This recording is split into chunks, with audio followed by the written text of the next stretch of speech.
Hello, I am Test Drive, and welcome to something that's a little more familiar than everything else I've been playing recently. Welcome back to the original Forza Motorsport on the original Xbox, and let's just go ahead and hit A to start and make our profile as I have some things to talk about and explain, I suppose, of why I'm back to this game. Very early on in this channel's life, I played through this game. Basically 100% of the career. It wasn't actually 100% because I didn't win some of the specific races that were under some of the championships, or the ones that you have to do each race in order. So it was like a 97%, but I got all of the gold medals, so I didn't really care all too much. There's also the fact that I'm not exactly happy with how I did that original playthrough. There's various things about it. Sometimes there's no game audio, sometimes there's glitches, sometimes the video just cuts off randomly. I also played on the Xbox 360 through backwards compatibility, and it wasn't that great. So I have taken it upon me and decided that this game, because it really was a big part of my childhood in gaming, because of course my Xbox was my first console I had, and I'm sure I got this game shortly after it released in 2005. I think it deserves a little bit more justice in a playthrough from me. So we are in fact playing on the original Xbox. I have Xbox Live set up, aka Insignia, so I had a car club, but I don't know what happened to it. I think it still shows that I have it, but it doesn't show up for some reason. But yeah, we are on the original Xbox. Of course, everything is at 0.00. There's all of my Xbox Live stats. You can tell I've done some things at least. And welcome back to the very, very first Forza Motorsport. Now, this game is interesting with how it works and a lot of the things about it as we will go through as we talk about this. And we're going to start off differently. We are going to start off with something I actually did not take on whenever I did my original playthrough. So yeah, we'll get to that in a second. I do want to adjust sound settings. I want to do less in-game music. Actually, I want to probably have that higher. The audio levels in this game are terrible from the get-go. So I'm trying to remember exactly like what I need to do specifically, but I think that might work for now at least. We have soundtracks. Oh, you can change the menu music from being a soundtrack or just the regular Forza theme. Yeah, I have Smash Mouth and Nickelback albums on my Xbox because, yes, I was a kid in 2005 playing this game. Anyways, we can change the music order as well. Change our HUD and UI options, which I don't think I'm going to change anything here because it all is perfectly fine. We have controller options, controller layouts, controller 1, of course. We have vibration on. We can use D-pad for steering. I didn't know you could actually change the music and the vault. I don't think I've ever paid attention to this because I've always just used the default controller scheme. Huh. I did not know that. You know what? We'll use that because I'm not going to use the D-pad for steering. And then we have Replay Theater where you can watch replays, you can view the credits. And here's a fun thing. If we go down to the bottom, hold down both of the sticks and go down, network cockpit settings. So you can actually have a 3 monitor setup where it's like more of a surround monitor situation for this game, which was also a thing in newer Forza games. But yeah, it was actually in this game as well. I've used it once and it didn't work very well because I used my Xbox 360, and XCMU on my PC, and it didn't really work. So I would probably recommend having 3 actual Xboxes. Obviously, that doesn't really matter because I'm not going to be recording this with that. But yeah, you have to actually hold down the sticks to unlock that. Just a little interesting thing. And here we are back at our main menu where we have arcade racing, career mode, multiplayer for both System Link, split screen, and Xbox Live. And of course there's scoreboards and stuff, which we will see as we go through this. We have time trials, free run, which is just pick a car, pick a track, do whatever you want, and our options down at the bottom. So, as I mentioned, we're going to be doing this a little bit differently from my original one. So in my original playthrough, I just went through the career. That is all I did. I started the career on episode 1, went through it, and that was the entire playthrough. But if we go back, we have to sign out of Xbox Live. If we go back to here, we have an arcade percentage alongside the career percentage on our right side here. So, as I sign back into Xbox Live, so if we now go into arcade race mode, you can tell we have a few tracks unlocked, and there are locked tracks. So basically what you have to do, I don't know if you have to win one race or all 3 of these, but you basically just go through these, win them. I think you can actually get gold, silver, or bronze medals, but you go through them and then you unlock the later tracks as you go. Very similar to Forza Motorsport 2, which I did actually do the arcade and time trials on. So we're going to start out with this in this playthrough of Forza 1, because I really wanted to just take on all of these events, or these arcade events, and I was just going to do that. But again, I kind of looked back at the original playthrough and I was like, this is not very good. So we're doing a lot more than that. But for now, let's go ahead and get started with Series 1, Race 1, Maple Valley Raceway Short for 1.15 miles for 2 laps. Good start with the Forza Motorsport track. And we can pick any car for this. You'll also see that I do have scoreboards because basically Xbox Live will track your times that you run on tracks, I think throughout the entire career and everything in this game. Since we are at the beginning, I don't have my cars because I haven't started career yet. We'll start out with D-Class here at the beginning. I am 61st place on the leaderboards, apparently.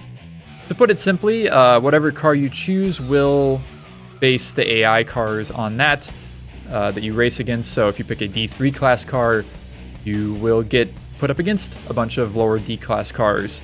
And of course, speaking of that, we have our car class in the top left, which basically D is the lowest and then R is the highest. But you can go up from D to S, which is street cars, and then R is racing. And then we have all of our stats along the top of the screen, of course. And we can pick our car, and we can also switch between the game's ratings and the actual specifics if we want to. And you know what? Since we're on it, let's use the Hyundai Tiburon. Why not? Hyundai Tiburon GT, not the Tuscany, as Forza Motorsport 2 and on would have, which is neat. There are a lot more like American market versions of cars in this first game than there was in the later games. So let's go ahead and, you know what, sure, we'll pick this blue color since I started on it. Here's our assist settings. We can turn the suggested line off, which I will. Stability control, traction control, anti-lock brakes, and turn our transmission from automatic to manual, which I will be doing all of because that's just how I play this game. That's how I've always played this game. I know a lot of people struggle with ABS off in this game, which is understandable because it's not particularly easy to figure out how ABS off works in this specific game. And here we go at our start race screen. We can start the race, we can load a setup.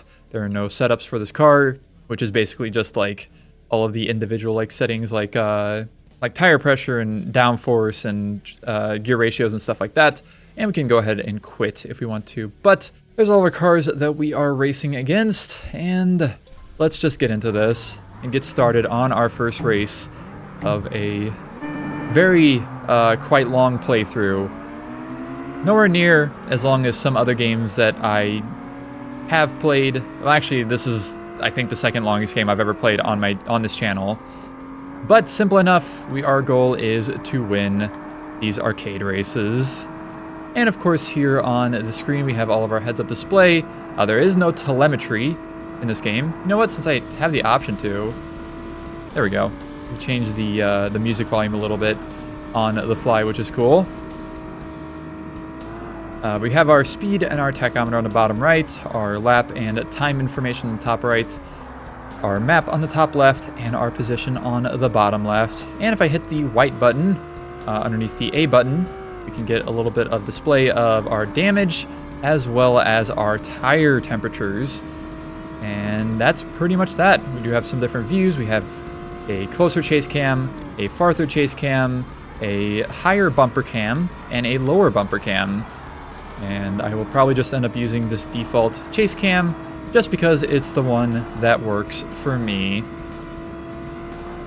And yeah, that is our basics of Forza Motorsport here on the original Xbox. I know this is probably coming out of nowhere a little bit, but I don't know. It's just been something I've been thinking about a lot, thinking about doing a lot, so screw it. We take it on. And I wouldn't say to expect this to be a very regular thing for me to upload, especially when I get into the career, because I'm going to do it in a specific way as well, so it'll just come out when it comes out. And here we are at our end race screen. We can wait for the AI to pass the finish line to get their times as well, their best laps and total times. We will go ahead and do, and there's all of their times. We can view the replay, which is fairly simple, but we have some nice camera angles that we can go through. Actually, a bunch of different camera angles. We can exit. We can look at telemetry on this. It's just not available in the race as it is in later games. We can look at different cars.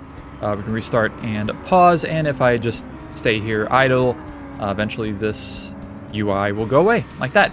I will actually just go ahead and exit this because I can go ahead and save the replay as well to be able to pick out a thumbnail for later.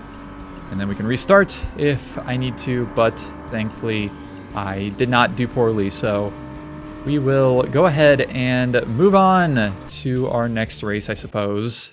Yeah, there is Maple Valley done, and now if we go here, I guess I didn't get a high score because I was driving one of the slower cars, so it is the same leaderboard position as it was. And we move on to our second race of Series 1 at Silverstone Circuit Short. 1.64 miles for 2 whole laps. I do also like that on the right side of the screen here, you can see a preview of the track. Always like that. But we will go ahead and, I suppose, pick another D-Class car. What did I use for this? I swear I did this race at some point. I don't know. I'm not showing up on any of the leaderboards.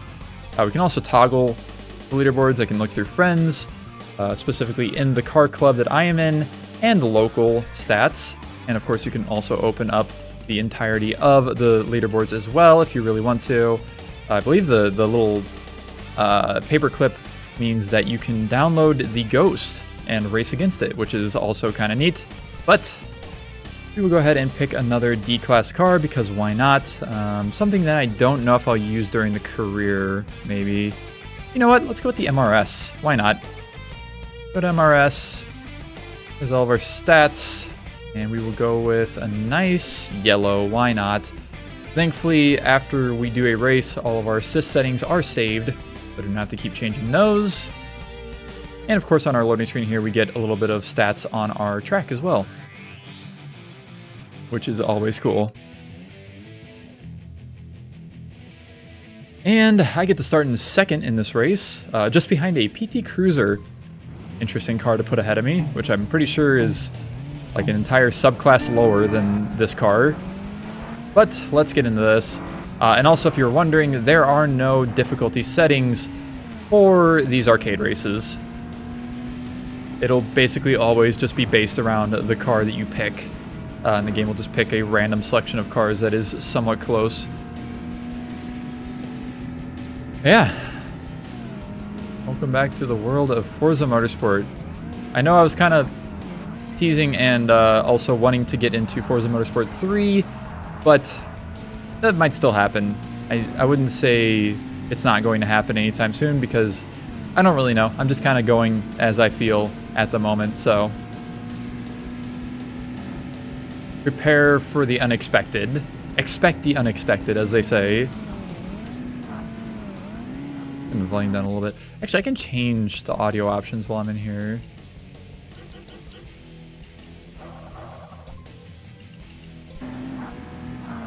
Again, this game has really terrible audio mixing default, so it's just like the car engine sounds are super quiet, no matter how high you put them. So I might have to edit it or mess with it while editing as well. And of course, the soundtrack can stay on because it is all a original soundtrack created specifically for this game by Junkie XL, which is also very cool and always appreciated.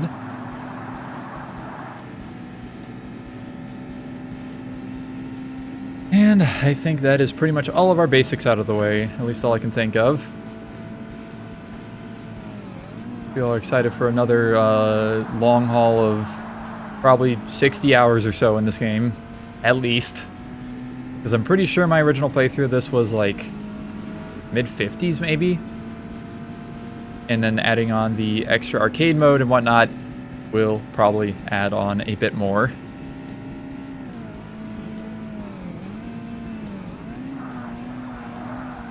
Somebody ran over the cones and it was not me. Damn, that's crazy.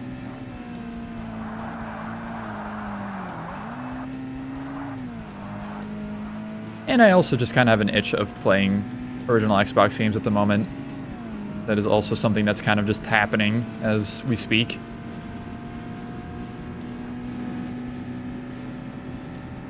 And our second race is done. 2.5 minutes overall. I could wait for the AI to finish. I don't know if I will every time, but I will at least for the first couple of races here.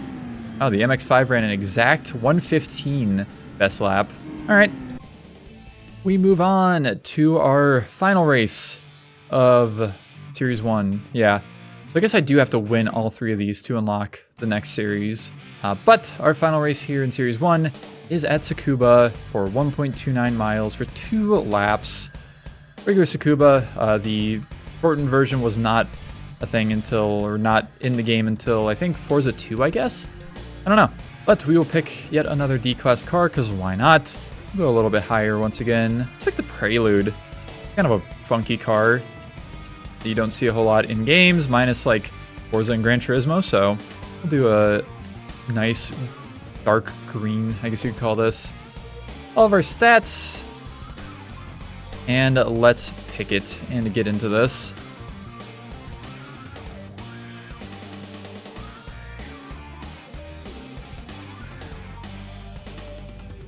Once again, we are up against a bunch of different cars. The only car behind me is another Prelude. Interesting. And let's get started here at Tsukuba. Don't know how I feel about how I launched there, but it's fine.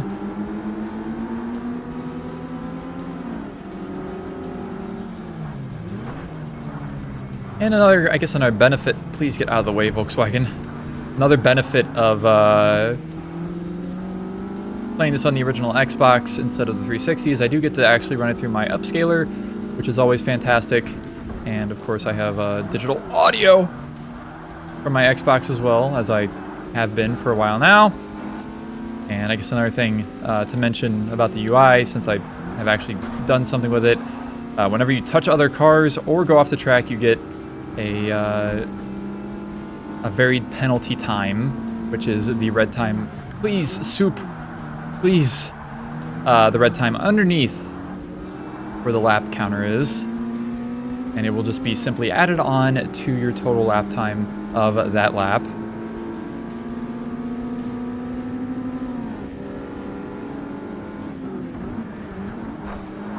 Excuse me, coming through. And of course, even though this is the first Forza Motorsport game, it does have damage too. We will see, I'm sure, a lot more in the future, especially mechanical damage, because we can't turn on mechanical damage in arcade mode. We are stuck with visual only.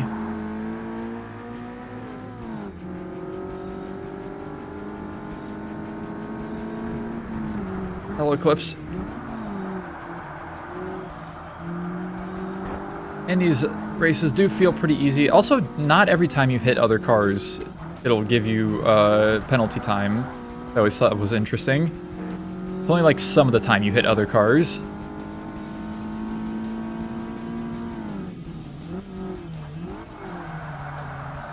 I don't know where what I was saying before I got distracted with talking about penalty times. But it's fine. We'll just finish up this and see what happens. I know what'll happen, but you'll be able to see what happens after we finish this final race of the first series.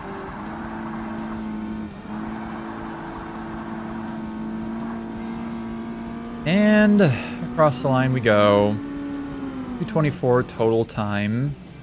Yeah, we're a little bit closer than they have been, but it's fine. All right, and let's just hit OK. Congratulations, you have unlocked the next series of arcade events. Okie dokie. Great song. And for completing that series, quote unquote, we did unlock a few cars. Congratulations, I've unlocked the Sprinter Treno. Tofu car. Very cool. We've unlocked the Honda NSX-R. Also cool. And finally, we unlocked the Nissan number 3 Hazami Sport Endless Z. Hell yeah. Race car moment. And that means we have 3 more cars to use specifically on arcade mode. Those unlock specifically for these races and for free run and all that. But that is Series 1. So I suppose we will just go ahead and move on to Series 2, starting with Road Atlanta Short for 1.77 miles and 3 laps instead of 2. So actually, if I go back, I should have a time now. Yeah, I'm in 111th place in D class with the Prelude. Nice. It is cool that Insignia has brought back so much like online functionality, even if it's like not stuff that is actual multiplayer. But let's get in the Road Atlanta 2.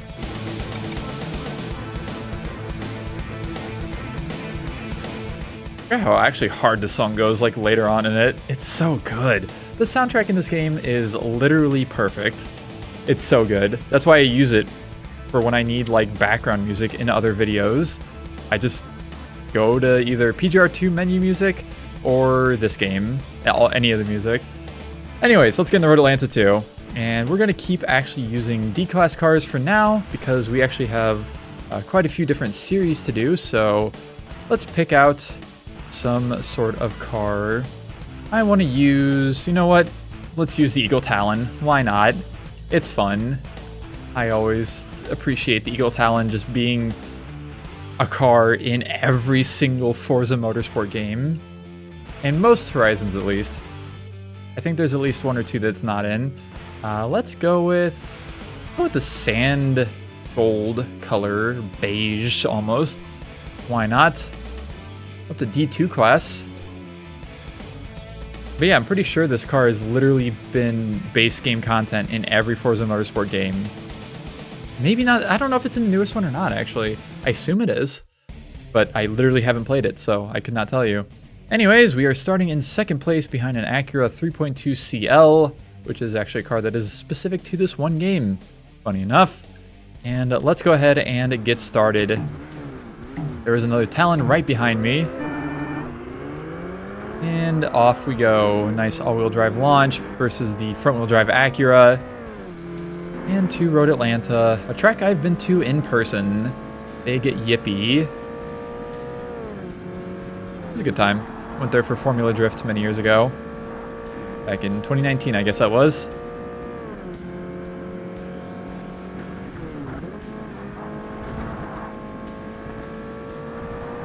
And I've played this game so much that pretty much everything is ingrained into my brain at this point.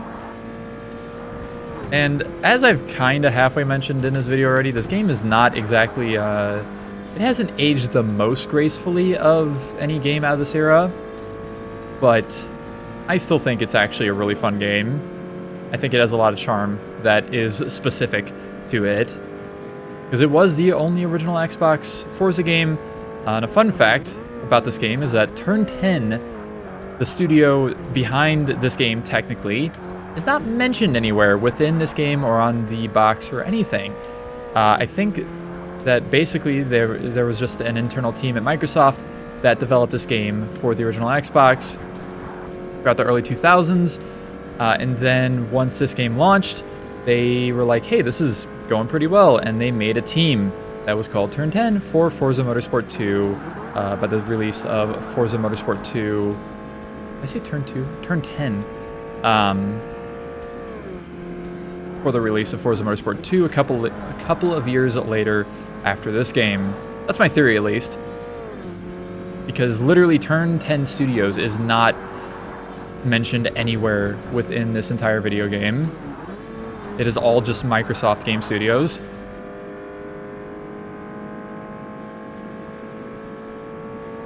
And another reason I kind of wanted to hit up this game again is that it is almost 20 years old at this point. Very soon after I'm uploading this, around a month, actually a little bit less than a month after I will be starting this, or after I'm recording this, this game will be turning 20 years old, because I'm pretty sure it was like May 3rd of 2005 that this game came out originally. And it still holds up. I think it still holds up as one of the most impressive original Xbox games ever made. Of course, it unfortunately does not run at 60 frames per second. It does run at 30 FPS in case you haven't noticed from the video footage you're seeing, but I think it still plays very well. It is a legitimately good start to a series that is still going on to this day with, you know, maybe just a little bit of mixed reception for the past 11 years, but you know, actually 12 years, I guess.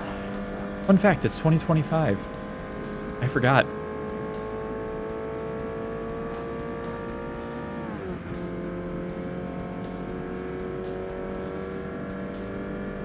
Yeah, I personally am excited to be getting back into this. I might not be once I hit some of the things that I will have to face throughout this playthrough, but we'll make it through it one way or another. No matter what, unlike other games I've been playing recently, this game at least is fun at a base level. It is fun to play. Can't really say that about Need for Speed Shift, unfortunately. I will still talk shit on Need for Speed Shift as long as I live. I was very far ahead of the AI, by the way. They are somewhere back there, and you know what? We're just gonna continue on. I don't feel like waiting for them. And we will move on to our next race at a wonderful track that unfortunately never left this game. Alpine Ring for 2.21 miles for 3 laps. Yeah, this game existed specifically in Forza Motorsport 1 and never came back. I don't think it's even ever been referenced since the year of 2005. Thankfully, it is still playable here in the original game. And we will go back to D-Class once again. And let us pick something. I want to use like weird cars that I don't really use too much, or don't tend to use too much. What about the Mini Cooper? I feel like that's obscure and something I don't know if I've ever actually used within the original Forza here. We'll go with the default red, I suppose. Going back down to D3 class, but that's understandable. And let's get into this on one of my favorite tracks of the entire series, actually. I love Alpine Ring. I really wish it would come back, but unfortunately, again, it's been in the void since 2005. And there's our starting lineup. We got a PT Cruiser starting up front again. All right, let's get into this.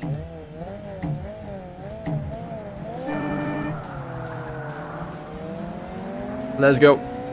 Come on, little supercharged Mini. I guess something else interesting to notate now that we are in this car specifically, although the previous car definitely had it as well, is that there is a boost gauge that gets attached to your UI whenever you drive a car that has a turbo or a supercharger. Hello, Pizza Cruiser. Excuse me.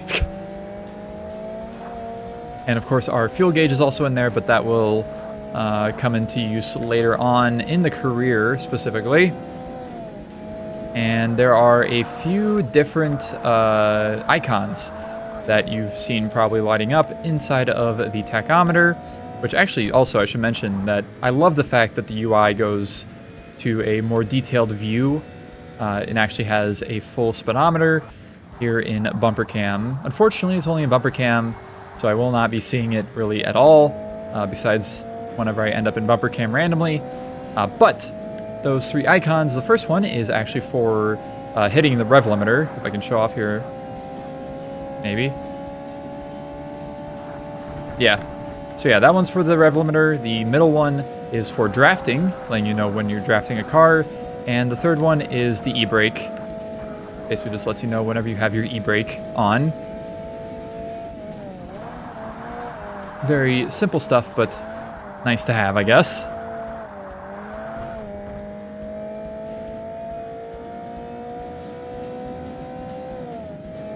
God, I love this track so much. I love this final corner too, because you can just go flat out through it a lot of times.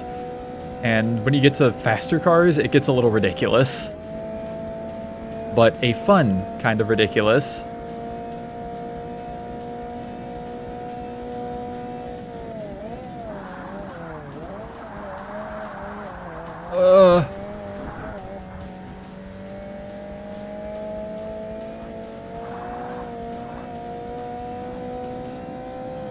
I'm already doing better than my first lap, unsurprisingly.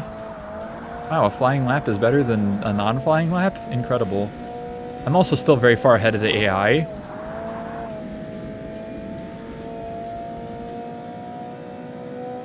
I don't know how much more difficult they will be by the end of this, but I guess we'll see. I'm pretty sure I was struggling partially through, but I don't know. Again, I don't really have a choice in the difficulty. I just kind of pick a car and figure it out as I go.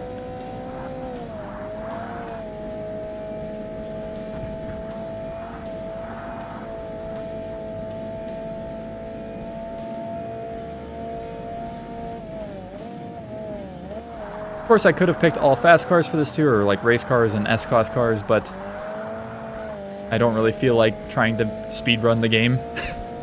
Because you could do that. You could just pick fast cars and literally just speedrun this arcade mode. But I want to have fun. Like I said, I want to use cars that there's a chance that I won't end up using throughout the career. And I'm going to be moving up into faster cars as we go through this anyway, so through the arcade mode specifically.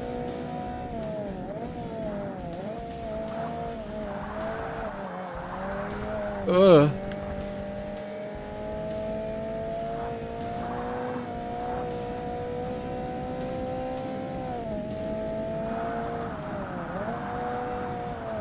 Because it's been also like 6 years since I did my other playthrough of this game. I don't remember a whole lot from then.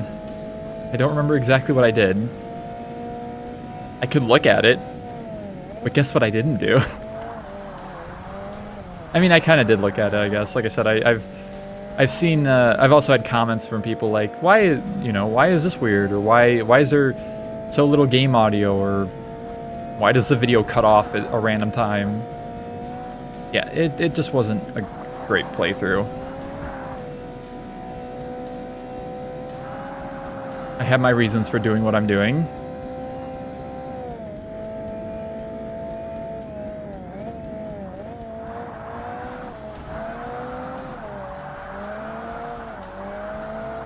And I feel like I could also challenge myself a little bit more in this playthrough as well. Which again is something I'll talk more about whenever I get actually started with the career mode. Because again, I can't really do much in that relation for arcade mode here. And there we go. The AI are extremely far behind, so I'm not going to worry about letting them finish. They're just going slow as hell. So there's my times, and let us continue on to our next track, which is going to be something. I don't actually know what it is. It is New York 2, New York Short, which is also, actually no, this track did stick through Forza Motorsport 3, I think. But they added like chicanes and stuff in Forza Motorsport 3, which is weird still, but yeah, 1.8 miles, 3 laps, and racing through literally Times Square, as you can see in the background of the preview video there, and you'll see in the background of the race as I am doing it. Obviously I have to pick something with decent power because it is a track with a moderate amount of straightaways, so if we go up to here to D1 class, if I use a Silvia, oh my god, there's a bright pink color option. I did not know that was a thing. Hell yeah, we're picking that. All of our stats again. It is fun to have like wind speed, wind direction, amount of turns, track temperature, and the time. And it will never change. It only changes between like different version or different layouts and different tracks entirely. So yeah, there's our starting lineup. Well, I was like, oh, I should pick a car with a decent amount of power, and then there's two cars with, actually there's multiple cars with way more power than I have in this race, but the AI are pretty fucking terrible, so I don't really expect there to be a problem still. And And I've already passed them in a drag race. Literally all-wheel drive cars that have more power than my rear-wheel drive car. You know. It's fine. Trust me when I say the entire game is going to be nowhere near this for difficulty. This is literally an arcade thing. Arcade mode thing. And we are still early on in the arcade mode. There are 12 series total. And we are on the second one.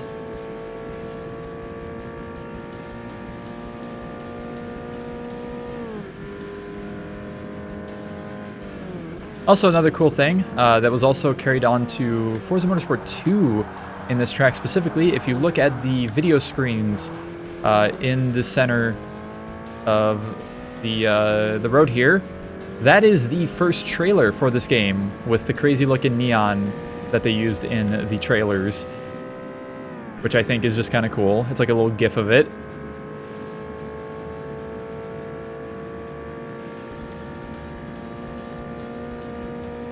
And from what I've heard, this is pretty detailed as well. I have been in New York City and through this area of New York City in person, but I don't exactly remember it well enough. And I was also focusing on existing in a massive city, which took a lot of my energy and focus, so I can't really compare it myself, unfortunately.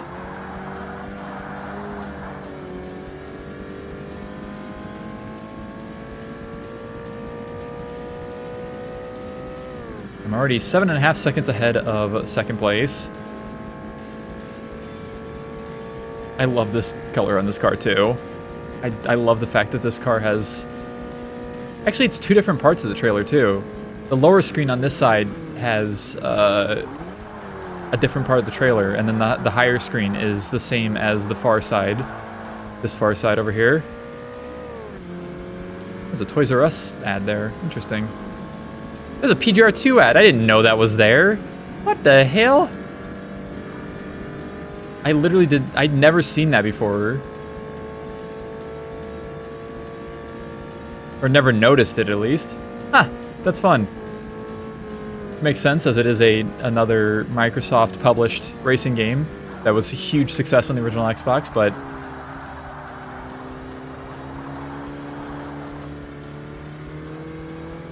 I guess I just never paid close enough attention before. Unless I did and I just completely forgot, which is also possible. There's a Canadian flag up there next to the American flag on that building. Huh.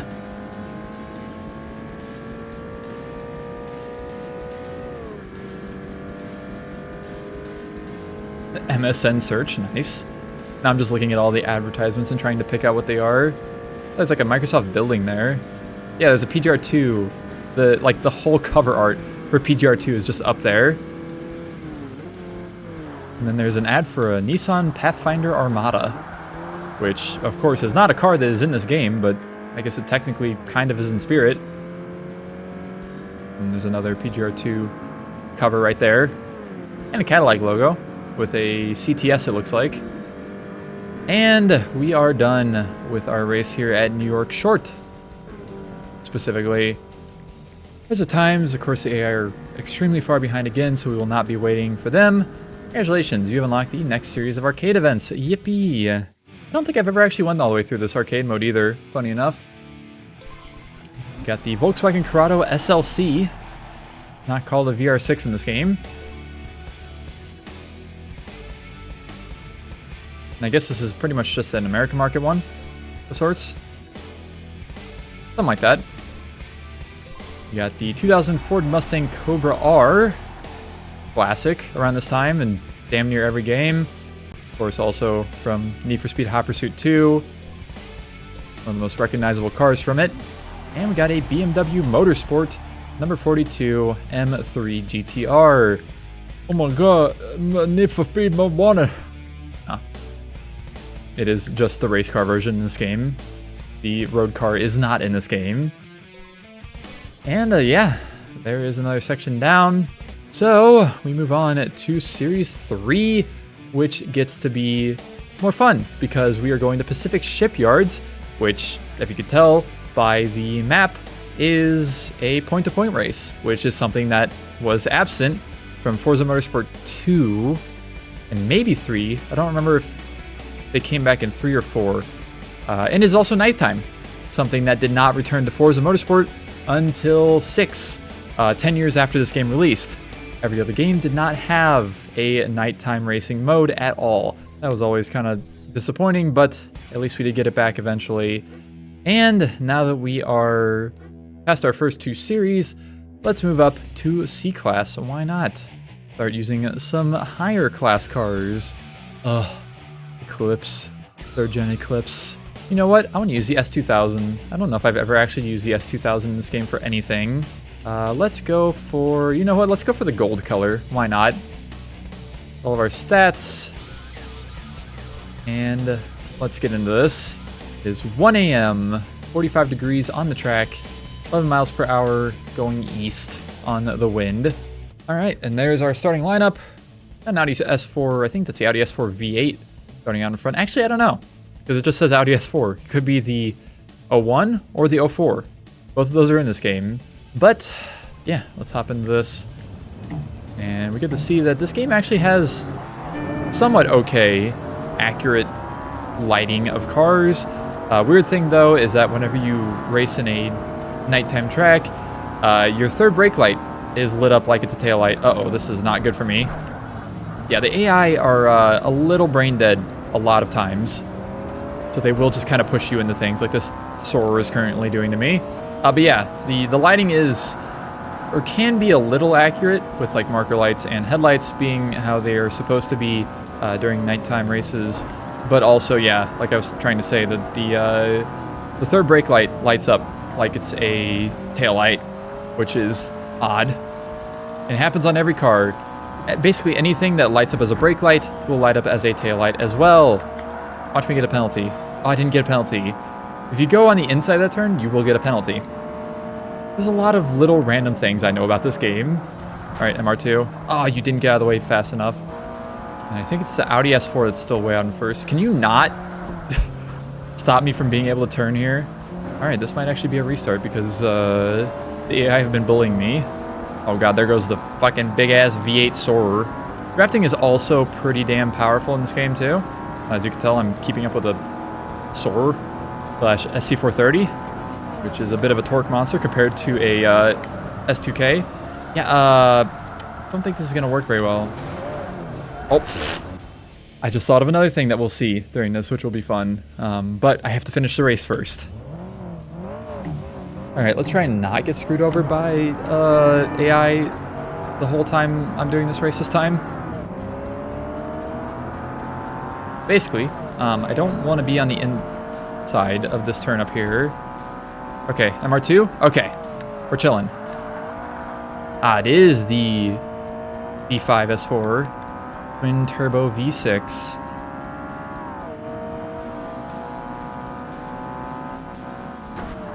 Hello. Excuse me. Excuse me. I was coming through and I have done so officially. Track is kind of fun, but also dangerous because if you can clip on a lot of little tiny things in this track, like this fence gate you could clip on, or like those cars, or literally like anything you see, you can accidentally clip. Now watch, if I go on the inside of this turn, which is perfectly acceptable and not in grass or anything, I will get a penalty. Very just a lot of little odd details about this video game.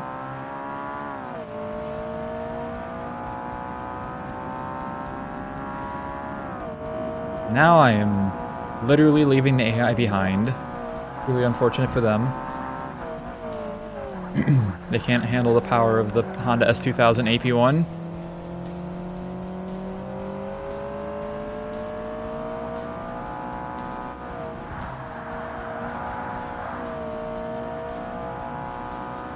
And I guess since we are in a point-to-point race, you can notice that there is a percentage on the top right instead of a lap counter, because of course that would make sense. Even though some other games, Need for Speed Cough, literally just said lap 1 of 1 instead of a percentage. Now I had a mod that fixed that. I think it was in like Underground 2 and Most Wanted that it would say that. But yeah, there's mods to fix that. But default game, it'll say lap 1 or final lap or something. But yeah, I love Pacific Shipyards. Oh god, wish it would also have a return at some point, but I think that's more obscure than Alpine Ring is, so I doubt we'll ever see it.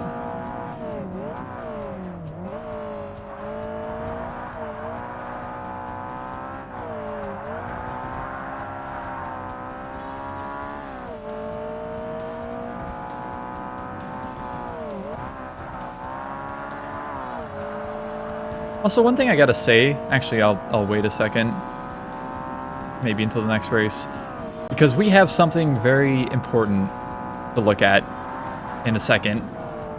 Okay, so yeah, you can see the camera in the background shows my car and shows where it basically goes until it stops, because the AI kind of just stops it. And now we have the AI, which means, oh, yes, they are absolutely going to wreck into each other. Oh, the Eclipse came in hot. Oh, I love it. I love watching the carnage ensue after these races end. Anyways, there is our first point-to-point race done. And on to, I think, what is literally just the reverse version of the same track. It is Pacific Shipyards 2, which, yeah, is literally just reversed. So let's get into this. 4.05 miles, and we will pick another C-Class car. This is definitely going to be used during the career. Nobody can stop me. You know what? Let's use the Integra. We'll use another VTEC. Haven't driven a white car yet, so let's go ahead and pick that. But the thing I was going to say specifically is that the car engine noises in this game tend to be pretty low quality. Like, if you listen to them, they're pretty muffled. They don't sound fantastic. But on the other hand, if you do listen to them, which I know it might be a little hard through the video because of the music and also me talking and yapping and shit.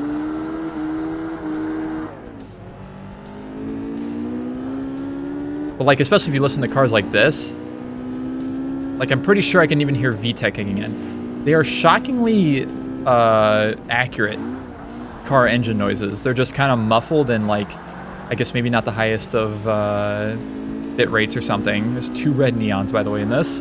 I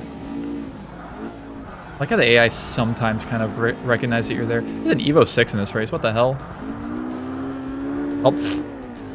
Like, you touch them and then they freak out. But yeah, the engine noises, accurate, but low quality. And I don't know how to feel about it still. Oh god, I found a wall. So like, yeah, it's just hard to judge them because of that. Because like, there's one side that's good. And especially if I drive a car like, I'm sure eventually I'll drive the Buick GNX. It was one of the ones that I actually noticed as a kid, because I think I saw a TV show that was talking about the GNX, that it is literally spot on to the real car's engine sound. And I'm pretty sure, judging by even like I said, stuff like this and the S2000 and the other cars I've driven so far, everything is pretty damn accurate. But you know what? For 2005, especially if you look at like Gran Turismo 4 or something, or even like PGR2, those games do not hold a candle to this game in the accuracy of the engine sounds. So some praise has to be given to who would be known as Turn 10. Yeah, it's at the left turn up here. It's kind of hard to tell where to go, because like there is arrows here, but like you can't really see them. Especially if I was playing like through worse cables, I would not be able to read those signs and be able to tell where to go. So thankfully the map is here. Oh, there's more penalties for going on the inside of that turn.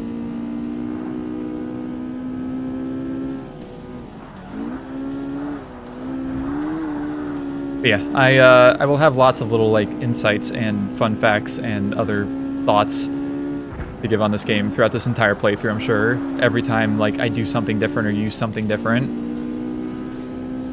I've probably played this game for like 400 to 500 hours, and I'm not even joking about that. A lot of it was messing around time as a kid because I didn't really have the brain power to progressed through video games as a young child. But I still played the game and still noticed things, so it still counts. And that is our second point-to-point race done. And of course, we have to stay here and watch the chaos ensue, because there will also still be chaos. This way has more of a runoff. I think they hit each other less, but I think they'll still hit each other. A little bit, at least. Ooh. Yeah, the Integra came in hot. I'll knock the spoiler off of an SRT4. Whoa. That was an Ultima, yeah. And another Integra comes in and just smashes. And we've unlocked the next series of arcade events. Big yippee. Congratulations, I've posted a new top time. Please wait while we upload your ghost or replay. Like, how top is that time? Well, we've unlocked more cars. We got the Lancia Delta Integrale Evo. Also another staple of the Forza Motorsport series. I don't think this one's been every game, but it's been in a lot of them. The Ferrari 355 GTS.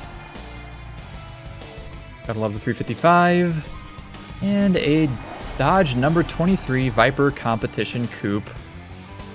Very cool Viper race car. I want to see what it means by top time. I got number 12 out of how many? 55. I mean, that's not too terrible, I guess. And that was also with a lower class car. I don't think the Integra is, what, C3, I think? Anyways, oh lord, it is time to move on to a Speedway. Another nighttime track, Sunset Peninsula Speedway, for our first race of Series 4. 2.5 miles for 3 laps, and it is quite literally an oval. So, let's find a good car to use. Yeah, this car is C3 class. We do have the SC430. I kind of want to use something that could have good top speed, so we want to look at the speed stat, of course. Funny enough, the SRT4 is like super high. B5S4 is also pretty high. The Eclipse is shockingly high. You know what? I think I want to go with the CLK55. Because this is literally just a battle of top speed. Like, that is all this track is. You know what? I like this blue color, kind of. Yeah, we'll use this lighter blue. And let's get into this. I don't think this car even has the highest top speed of C-Class, but it should be good enough. It's 7:30 p.m., 86 degrees, and I assume this is a Floridian track, or supposed to be. But we got an Evo 8 GSR, Renault Clio, S4 V8 could cause problems, and the 3000 GT, but I think everything else will be fine. All the other cars will not threaten me in the slightest. Oh, we have people hitting each other already. Alright. CLK 55 AMG. That's a car that was around quite a bit, I think, in Forza games. I know the C32 made it back in the like Forza Motorsport 7 and maybe the newest Forza Motorsport 2 as well. Not 2, not Forza 2. It did make it in the Forza 2 though. That is true. Forza Motorsport 2 did have this car. Well, the C32 as well. I don't know what I'm saying.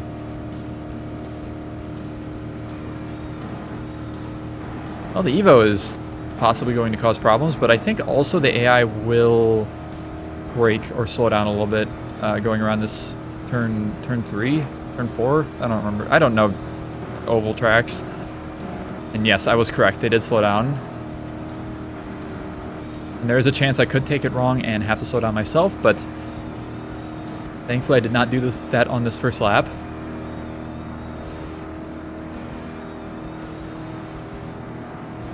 We're a little bit ahead.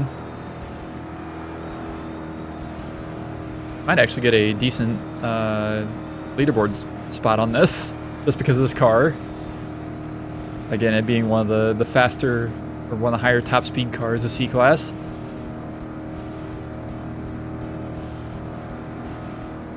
Also, always appreciate the fact that you can use the right stick to look around the car, which was not something you got a lot on original Xbox racing games, believe it or not. PGR 2 kind of had it, but it didn't let you look all the way around the car. It kind of had like an angle to it at all times. And I am staying ahead at a moderate Or I'm staying ahead a moderate amount. And we got a 56-second lap time. 10 seconds better than my first lap.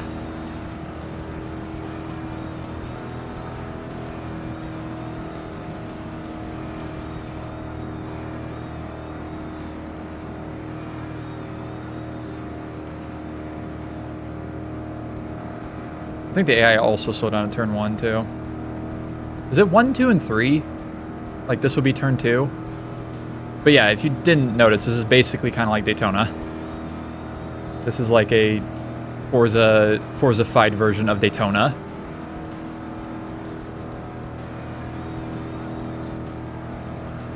And as you'll see in the next race, it gets more Daytona-ish too. Not necessarily the layout, but what we're going to be racing on, I guess. And I did get a best lap on the final lap too. Just gonna wait for the AI to finish, because why not? I'm surprised the Evo 8 was that high up on the leaderboards. Yeah, I figured the S4 and the 3000 GT would go fast. I just remember playing Gran Turismo PSP as a kid and grinding races on the oval on that game, the test track oval, I guess it was. And I would be able to get the 3000 GT up to like 200 and something miles per hour by drafting. It was ridiculous.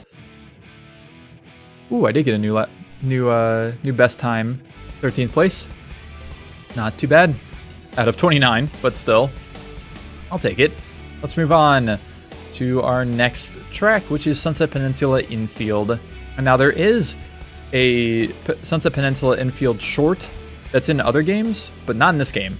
This is the only infield version of this track. Fun fact, they did not add those until later. And we will continue using Class C cars of some sort. You know what, let's use a G35, why not? There's a chance I might use this car in the career, but it doesn't really matter in the grand scheme of things, so let's pick this and get started on Sunset Peninsula Infield. Okay, there's our starting lineup. This car might be a little bit of a questionable choice because, similar to Daytona Infield, there is a very large part of the oval that is also included in this track, specifically this layout. So, oh god, what is the AI doing? They're just brake checking each other. Oh, the R32 Skyline is doing something silly. Well, thanks for letting me take first super easily. Much appreciated. But yeah, I know the layout of this is not really Daytona at all, but it is a track that takes place in a fictional version of Florida, and it has an oval version and an infield version, and that's good enough for me to say it's kind of Daytona-esque. Also, this car has four brake lights. Got a secondary third brake light on the spoiler, and it also still has the one on the inside of the car too.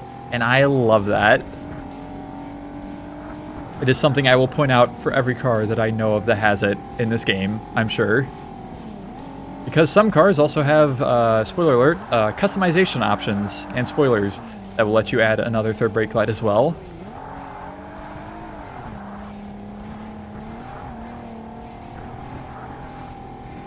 Which I cannot express enough how happy it makes me. And yeah, the infield version of this track does take place in the daytime. Fortunately, no more night racing as of yet. We'll be there eventually, though. At least one more time. Is it only one more time? It might be. I don't remember. There's at least one more nighttime track. We'll say that.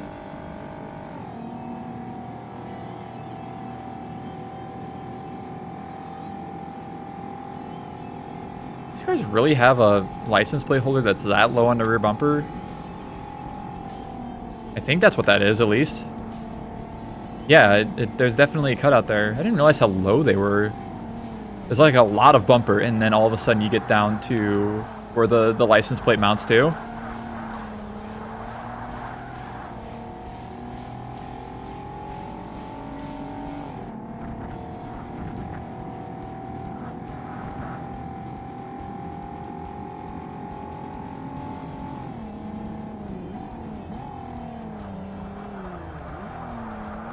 Yeah, I can say this car, I feel like this car definitely sounds a little I don't know if I'd consider it super VQ 35 sounding, but it's at least somewhat of a VQ 35 sound. I'll give it that.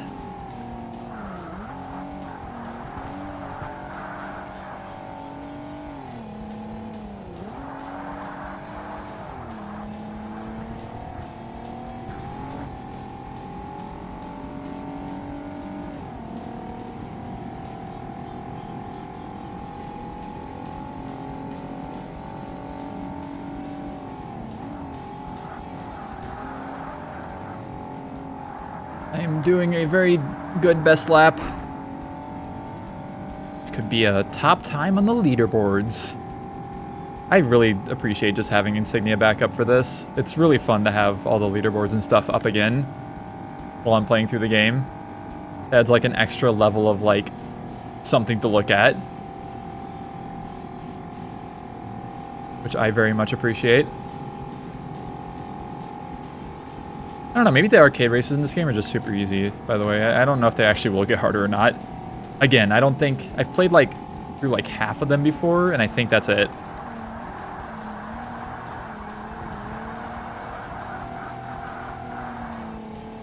But do not know what to expect exactly.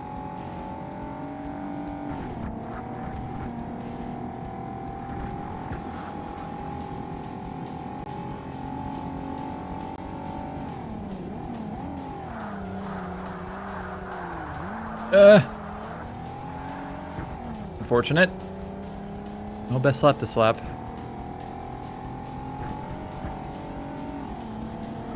And again, another advantage of having played this game for hundreds of hours before. I know like almost every track by like I know almost every track like the back of my hand. English is my first language today, I swear. It didn't change.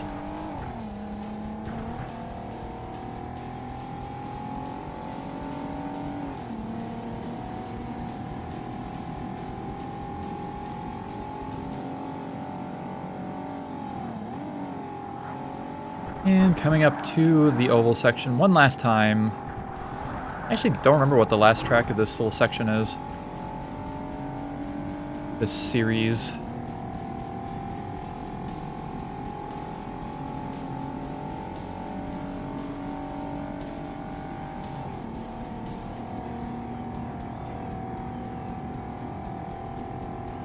And... well, almost. Cross the line. We are done here at Sunset Peninsula. Where did I place on the leaderboards? Or scoreboards, as this game calls them. Yay, I posted a new top time. Yippee. Where did I place? I have to know. 9th. Reiko Nagase. Hello? Ridge Racer? I posted... Alright, I got 9th. I don't know how to get it to upload my file. I just realized, or upload my ghost. Let us continue. Oh, it is Laguna Seca time. 2.24 miles for 3 laps. And we will use a Class C car for one more race here, I suppose. And I want to use the Lotus Elise. Why not? That is a very offensive green color. I'm picking it. I don't know if offensive was the right word, but it is bright. Literally highlighter green. And this game has such a huge variety. Oh, it actually is called the Lotus Elise 135. Because I think there's the 111S or R or something in this game as well. Yeah, there's a huge variety of cars in this game. I want to use as many as I can, of course. That's just kind of how I play the game. I also have to think about what cars I've used so I can try and mix it up throughout the career as well. But we'll get there whenever we get there, I suppose. Hello, Audi S4. Literally the opposite of my little Lotus Elise here. Big V8 car versus small 4-cylinder car. Please, let me pass you. Okay, looks like we got an Evo 8, I think that is, and a Renault Clio V6 in front of me. We'll have to pass these sons of bitches.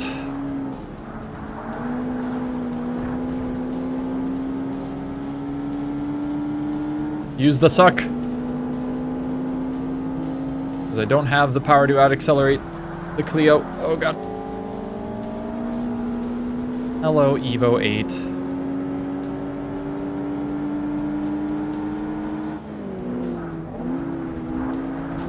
Ah!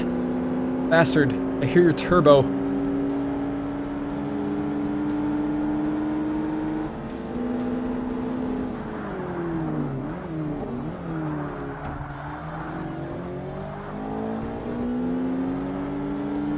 Evo's being a bastard.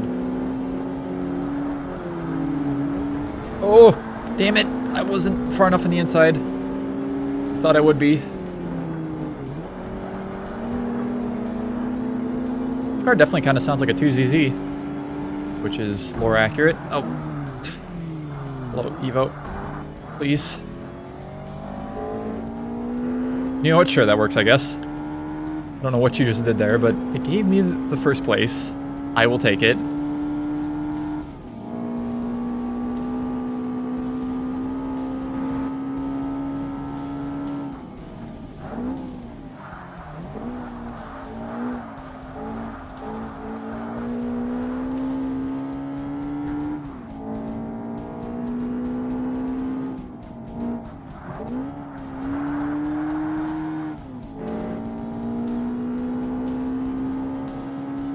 I love listening to the music of this game. I will continue to say it throughout this entire playthrough too. It will never get old to me. There is not a shot that it will get old to me.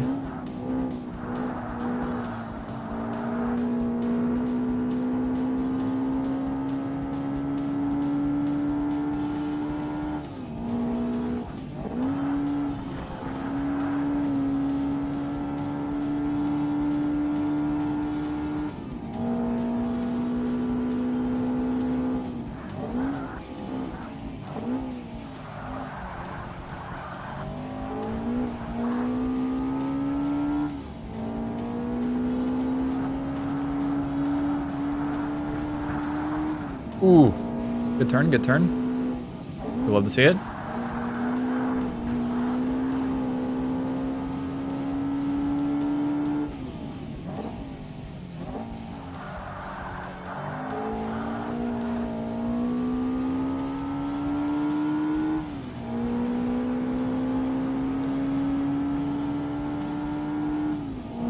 All right, final lap here at Laguna Seca. We have short races because rich people that built their houses too close to the track are getting pissed off. That would be so funny if that was real, right? Right? It's yeah. Anyways. A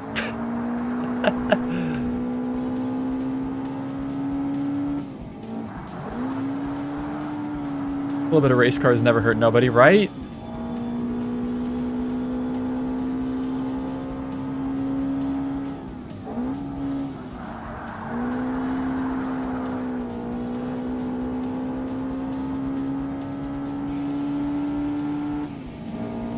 Yeah, I'm guessing that the AI is just kind of bad in arcade races. Maybe they're set like to medium difficulty or easy even. I don't know. They definitely don't seem like they're hard, at least. If you ain't hard, then you ain't hard, as they say. Whoa.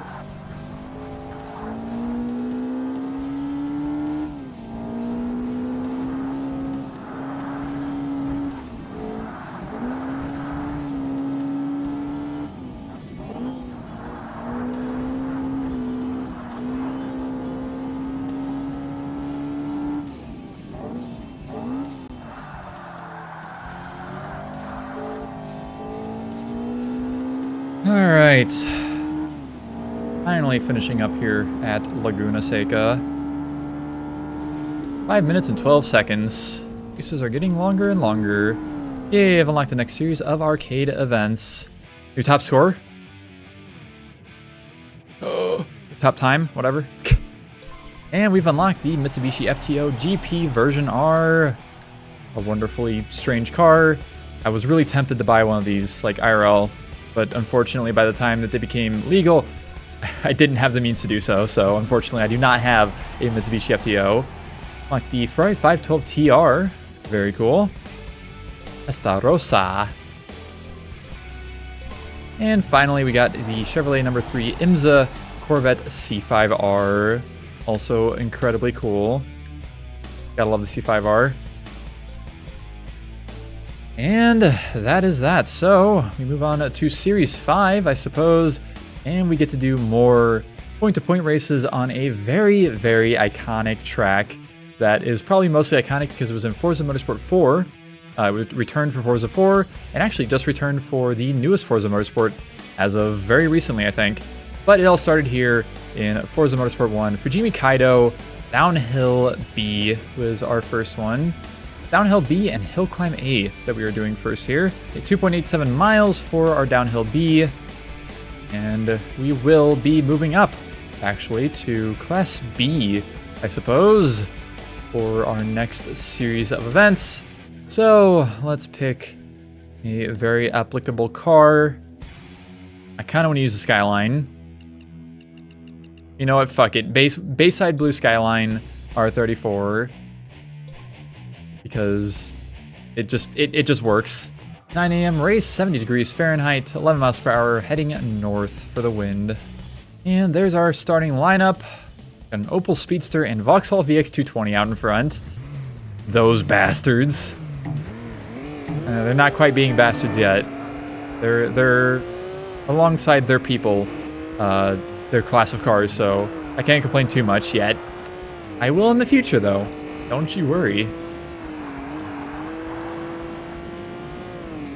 Classic RB26 noise, which also, again, sounds incredibly accurate. Oh, God.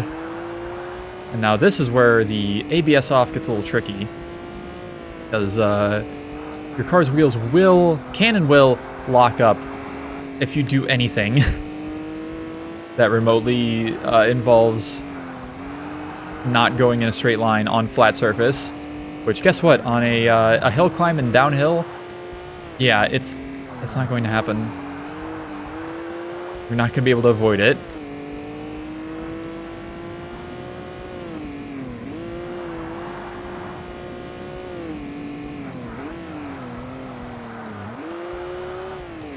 You just got to be really careful on the throttle. And thankfully, the Xbox's triggers really allow you to fine-tune that.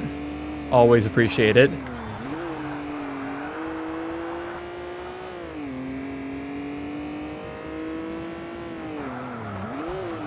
Oh, careful.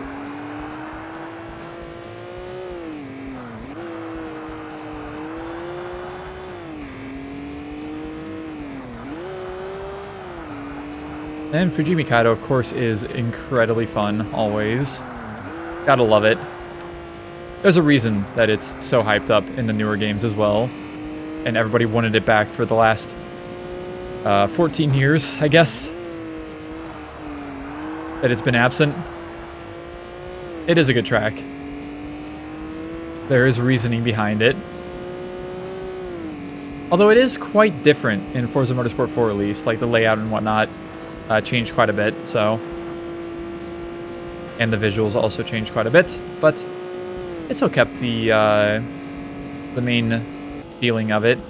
And unfortunately, even though this is a point-to-point track, you can only hear cars crash into each other because the camera is going to be facing this way. Just hear them smashing into each other. And there's our first Fujimi Kaido race down. Not too bad. Hey, new top time. Where am I at? I gotta know where I'm at on the leaderboards. I just have to. Number 14 out of 75. That's not too bad. How do I upload ghosts? I wonder if you have to do it in like free run mode. I actually don't know. Actually, I wonder if I go to the Xbox Live menu. No, no settings there either. I have no idea how to upload ghosts. I guess it's probably free run mode. Yeah, because there's nothing even here that allows me to do it. But we also have some time in-game and arcade percentage, in case you're curious. But let's get on to Fujimi Kaido Hill Climb A for our next race. Of course, back to B class we will go. What do I want to use? You know what? I don't really ever use the Speedster or the VX220, so let's, you know what, the orange is the VX220's color, so we will use this muted purplish, pinkish color for the Opel Speedster. Why not? let's get started. Alrighty, there's our starting lineup. We got another Opel Speedster and a VX220 in this as well. Even the R34 is in this. Everything's pretty much the same, I think. Actually, I don't know if the 911 Turbo or the Lotus Elise were in this, or in the previous race. But, let's get started. Opel Speedster time.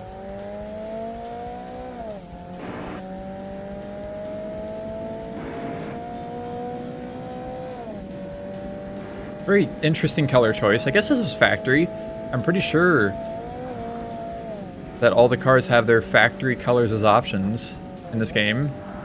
And everything that is there would be a factory color option. I don't know.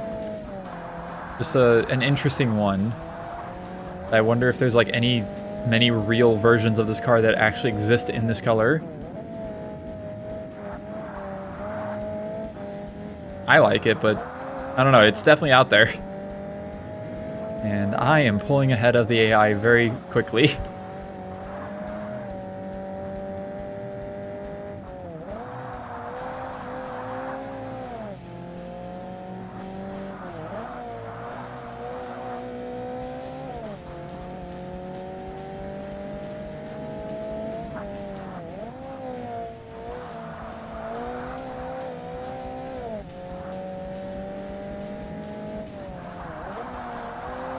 I wonder if I should actually, I'm just thinking about audio things still. I know the menu music is pretty damn loud compared to in-race music. I wonder if I should turn it down to kind of match it. I don't know. I just want the car's engine noises to be able to be heard, but also still be able to hear the music a little bit at least. I don't know. I'll just be figuring it out as I go, as per usual.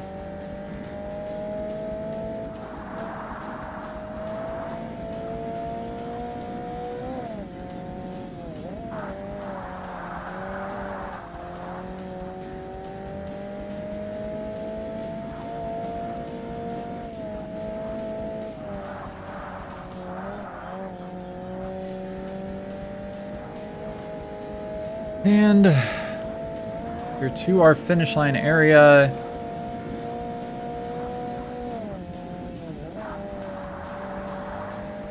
I got 2/3 of a hundredth of a penalty. 0.067 seconds a penalty. And there are cars running into each other. I guess we'll wait for the last two cars to finish as well. It's a Skyline and the Opel Speedster, interestingly enough, that we're way behind. And we move on. Congratulations, I've unlocked the next series of arcade events. Yippee! I wonder where I got on the leaderboards with this one, actually. Because these are, don't forget, these are like literally low B-class cars. I've unlocked the Toyota MR2 Turbo T-Bar. T-Bar means it has T-tops. Always a fun car to have. That's W20. 84 Ferrari 288 GTO. What a fantastic, insane piece of 80s technology. And finally, we unlocked the 2000 Celine number 2 IMSA S7R in GTS class. Possibly one of the better cars of race classes in this game. I want to see where I placed on the leaderboards because I am curious. 13th? Oh, Casey's done this. Interesting. Yeah, 13 out of 100 is not bad. Especially considering, like I said, this is a B4 stock car. I'm impressing myself with how quickly I'm getting back into this and how well I'm doing as I'm getting back into it. And it is time to head on to Series 6. Starting out on Road Atlanta Long, 2.5 miles and 4 laps for this. So, yeah, we will keep using B-class cars, of course. I use the NSX-R. Sounds like a fun car to use. The cover car, actually it's not. The Acura NSX is the cover car of Forza 1. Fun fact, in case you didn't realize, I should have shown it at the beginning of this video, like my physical copy. This also has a pink. I have to use it. Yeah, there's an Acura NSX with some upgrades and some livery stuff on it on the cover of this game, which you can actually get as a DLC for Forza Motorsport 3, funny enough. Well, you could. You can still. I did. But yeah, there's our starting lineup. Got a CTS-V starting out in front. We got a Mustang, Supra, a couple of other NSXs, and a Camaro. Interesting. Yep, that sounds like an NSX. Can confirm.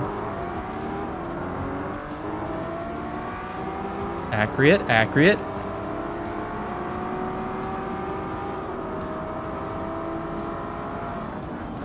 Please, Mustang, please. With your pink, your faded brake lights. I don't know why they look like that. Hello, Soup. Oh, okay, I didn't expect you to slow down more. Okay, please get out of my way. Yeah, the AI is going to be the biggest thorn in my side in this game, I think, overall. They're not going to make things easy for me, ever. Please! But we will persist. We will make it through it. And we're still pretty much chilling here in the arcade stuff up to this point. They're not really posing a threat at all, still. They're trying to kind of keep up, but not really doing a great job at it.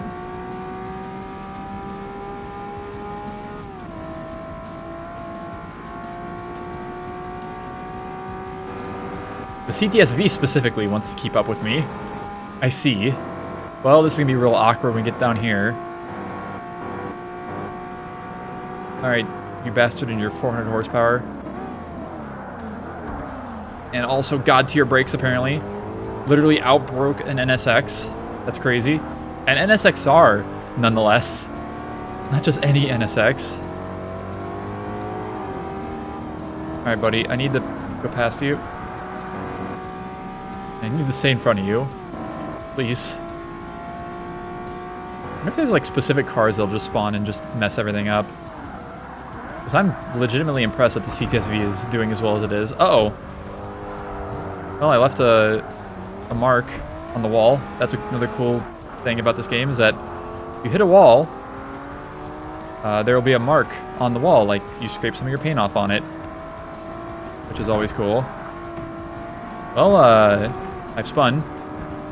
I've done an oopsie. Oh god. I have to make it past a bunch of AI again. I think I can pass the CTS-V again, though. It's like literally right there. Hello, Mustang. That was literally brand new as this game was coming out. Although, this game did come out after Need for Speed Underground 2, which also had the S197 Mustang in it, so... Kinda had it beat there, I guess. Oh, hello. Can I help you? Uh-oh, I lost my suck.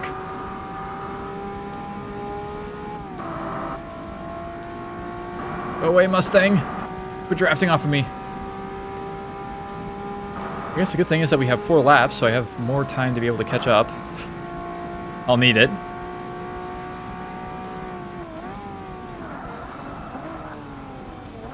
Can I fucking help you, older NSX-R? Please. Hey, y'all stay farther behind me. I don't want to deal with you anymore.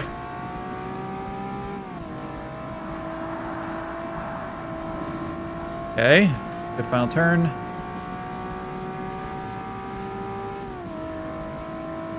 Try and make our way back up to past the CTS. Of course, I had to spin on my own accord, too. It wasn't even the AI that was involved. I literally just kind of did that. Alright, I'm back. I'm back. Okay. That's the soup. Oh, you bitch. We're fine. Everything's fine. I can still make it up to first. Got an Acura NSX hot on my tail, though. Alright, 4th lap is going to have to be the lap where I do all of everything. All of my catching up I need to do. Catching up and passing.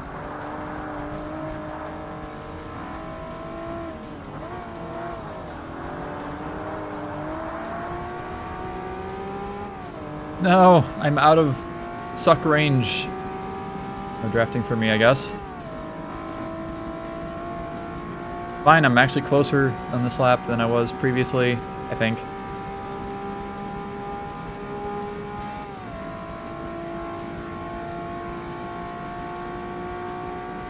Do this, I can make it.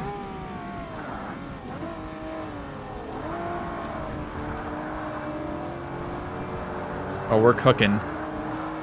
They let me back in the kitchen. Hold on.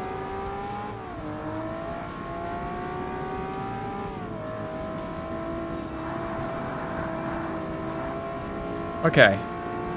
Joop, I would like to be past you before the first turn. Oh, god damn it. Please. Please. Quit creating problems for me. Okay. So right through here, I can make up a lot of time because the AI goes slow through that. Oh, I went a little wide, but it's fine. Okay. Okay. We can make this. I can do this.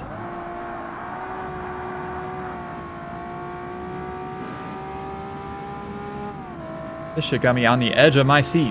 What the hell? I wasn't expecting that. Didn't help that I spun on my own accord and then had the AI bully me as I was trying to catch back up. I blame the AI. I don't know if the CTS is going to cause problems for me on this straightaway now, on this lap. Guess we'll find out.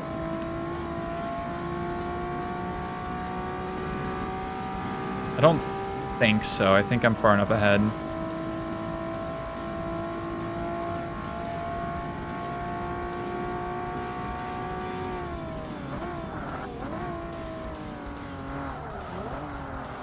Oh, god damn it.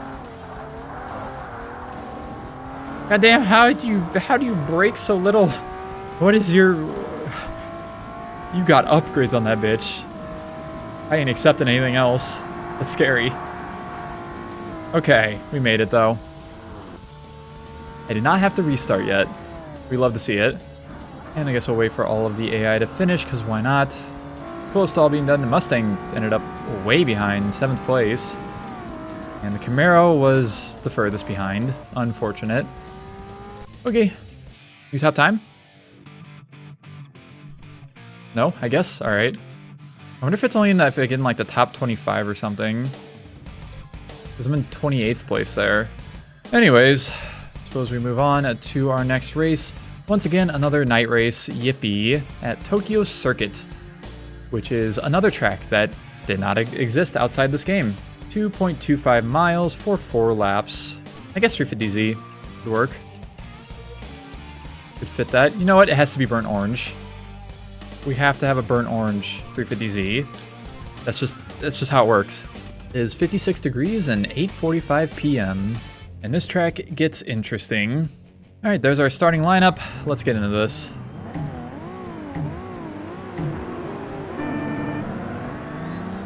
Go!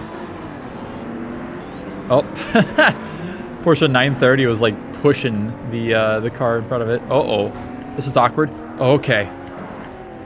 There are a lot of places to potentially not make it through this track. There's a lot of you mess up, you do not exist anymore. Kind of like turns and areas. Do you have a Skyline? It is interesting to me that the 350Z is basically the same class as the Skyline R34 V-Spec, or V-Spec 2. And it wasn't correct. What I did there, not right.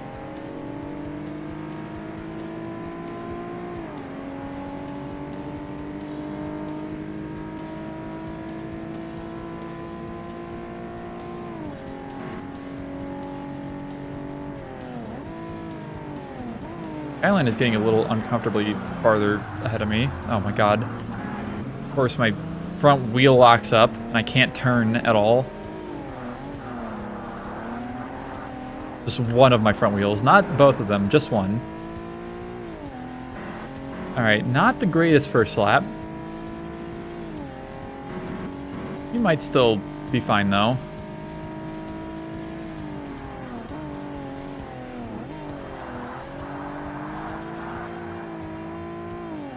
And hopefully catch up to the Skyline. Yeah, there's a lot of very tight chicanes in this track, as you may be noticing. Alright, I think I'm actually catching up actively right now. I think I did that a lot better than the AI. Do this a lot better than the AI. Kind of. Hello, Skyline, I'm back. It's just like the first lap, again.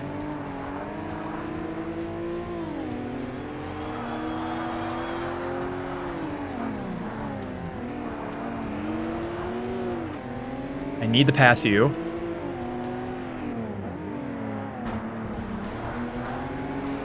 But there's not really good opportunities at the moment. The track is not very wide here.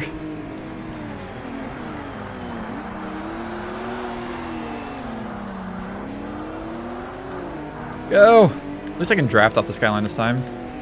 A good start. Kind of have more power than me by like 50 horsepower.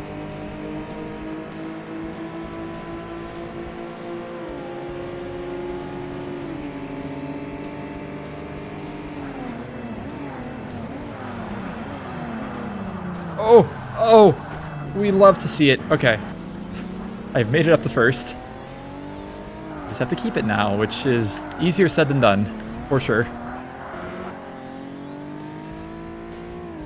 I can just do the final bit of the track in the beginning of the next lap pretty decently. I can keep this. We'll be hard chilling. Please don't run into me. I hear you so close behind me.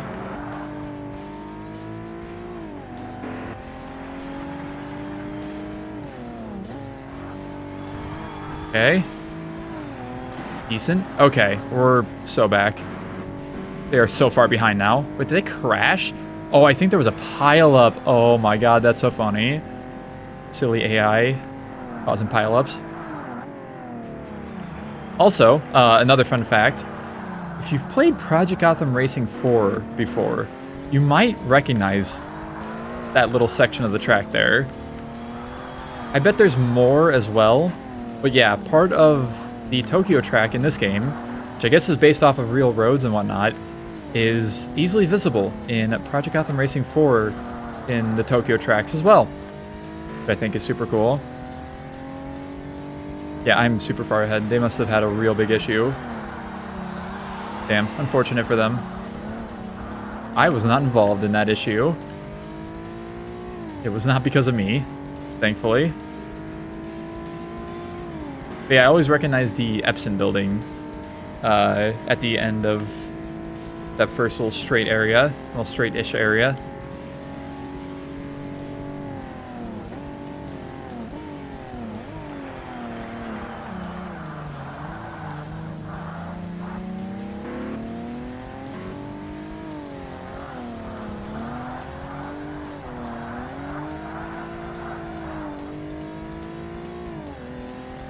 I think I'm staying far enough ahead. I don't actually know if I'm doing any better or doing any worse.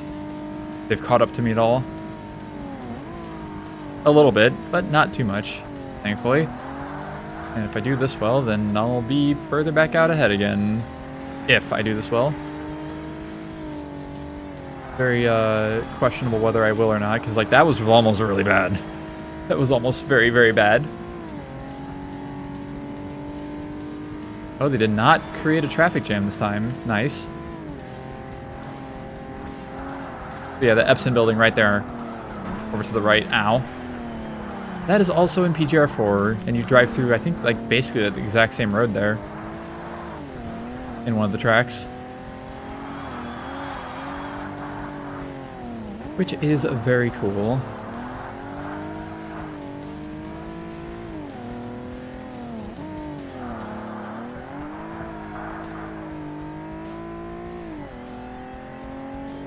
Okay, I'm slightly back further out ahead. I'm 7.9 seconds ahead instead of 7.7 or whatever it was.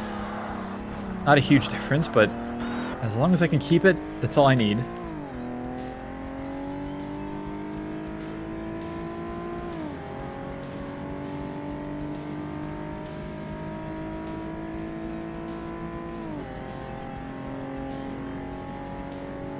Oh, 8.1 seconds. I'm cooking again.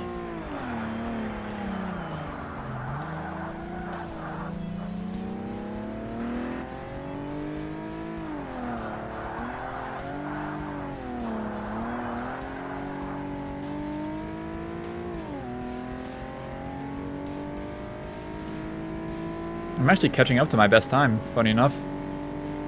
I'm not gonna hit it though, I don't think. Ooh, I lost a lot of time there though.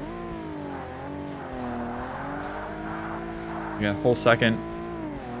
The AI might be a little quicker now.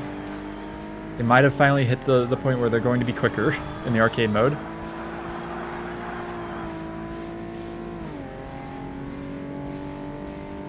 And it doesn't matter, because we are across the line in first place. Very nice. 7.5 minute long race once again. Very, very cool. I don't know how far ahead I was, because I didn't pay attention, but it's fine. I didn't need to. Yo? Top 25 again, I assume? I'm guessing that's what that is. No, not even close. Top 71. Anyways, we move on to our final race of Series 6. What do you do when you want Bathurst, but you can't get Bathurst? You make your own Bathurst. Go to Blue Mountains Raceway for 3.10 miles or 4 laps, of course. And we will use a B-Class car for one more race here. Use a Boxster, why not?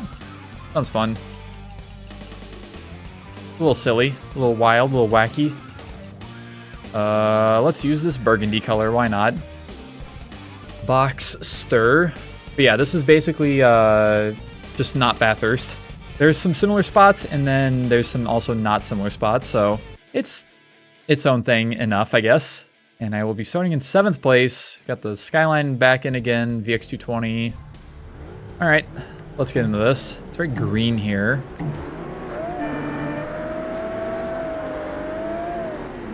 Once again, definitely an accurate sound. Oh, please, 350Z.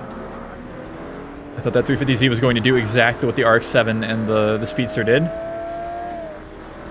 What's in first, the Skyline? I don't know, actually. I didn't pay close enough attention.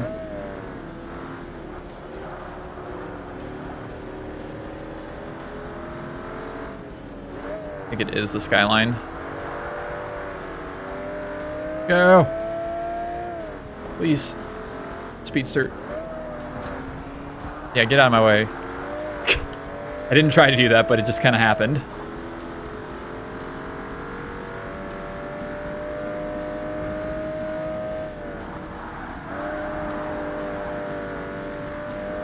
And you'll also notice that unfortunately there is no working active arrow in this game. Definitely notice it with this car. You drive this car in Project Gotham Racing 2, there'll be a little spoiler that pops up. But not in this game, unfortunately. Oh god. The track I don't remember extremely well, but once I race on it a few times, I will kind of remember it, I guess. Hopefully.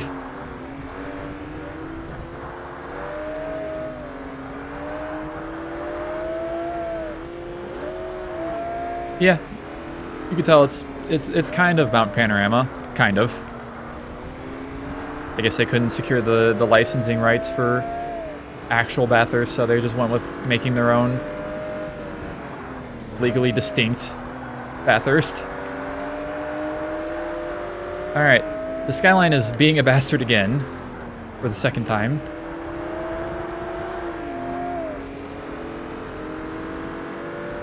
Although I guess I was kind of a bastard when I drove the Skyline. I was kind of faster than all the AI consistently. Don't lose the draft. Now this gets fun because sometimes I can hit this right, and sometimes I hit a Skyline. But you know what? We live these. Alright. First place is officially mine.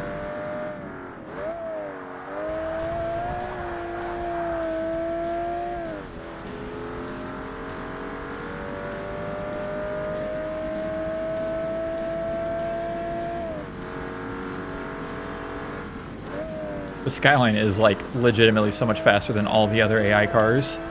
It's ridiculous that it's so low class in this game.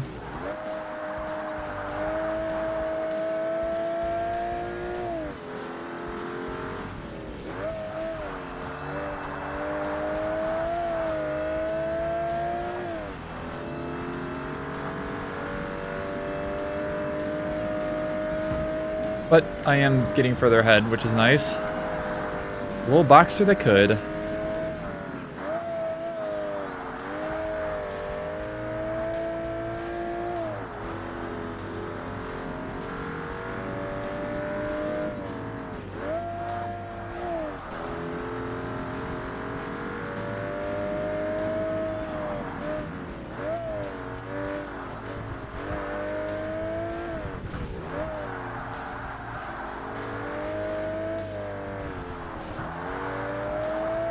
I am staying ahead.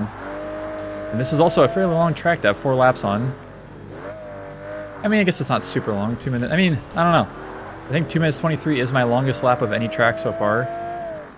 Of any lapped track.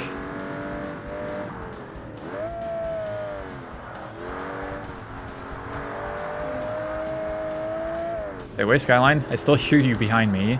I know you're not that far behind.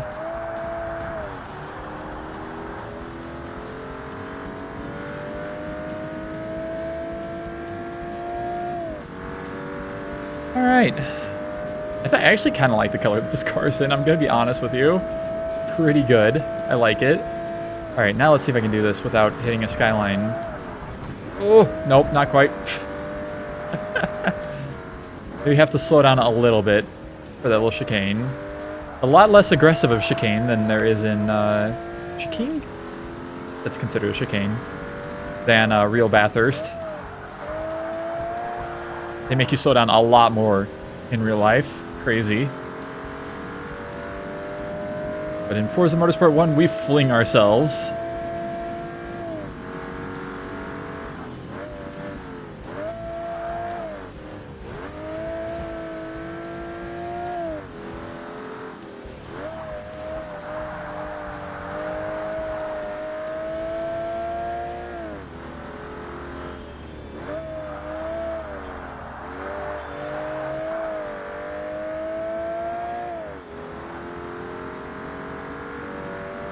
Okay, Skyline's actually falling back a bit, or fell back a little bit. It's closer to the other AI somehow. Maybe. Definitely not right on my ass anymore, at least.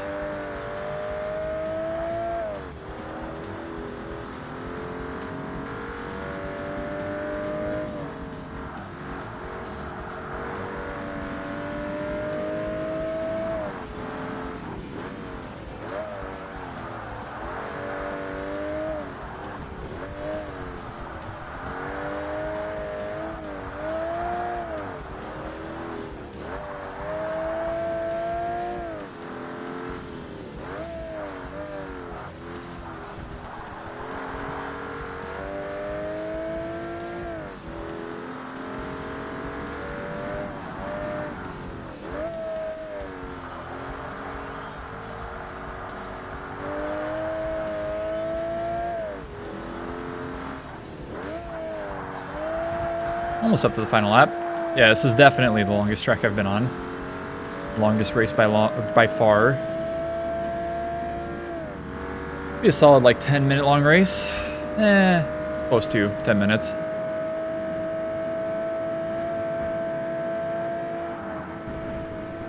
Oh, hold on, I'm cooking. I may have cooked too hard. A little too hard. It's fine. We live those. I almost made it that time. If I wouldn't have slid that much, I would have been fine.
Pretty fun track, though.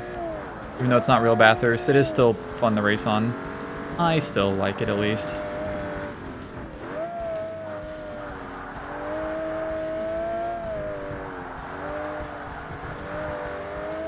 I guess the Boxster is pretty decent, at least compared to the Skyline. Seems like it at least.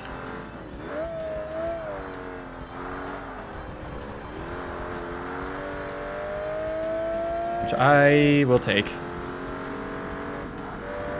I don't really need to be try-harding the game already. That'll come later. I'm just having fun. You know how it is. And one more time down the back straight. Maybe this is what you would call the back straight. I don't know. Maybe. Possibly. What I'm going to call the back straight. That's just how it works.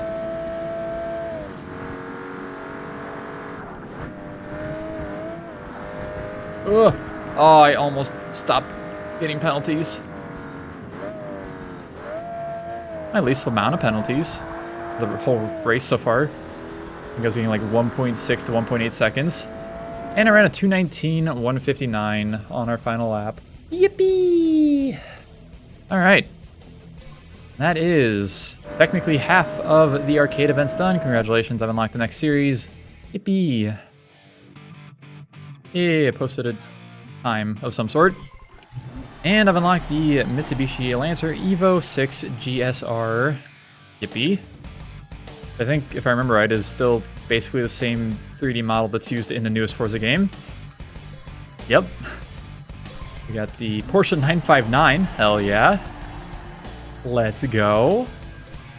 Love to see 959. And a Pagani Imza Zonda GR.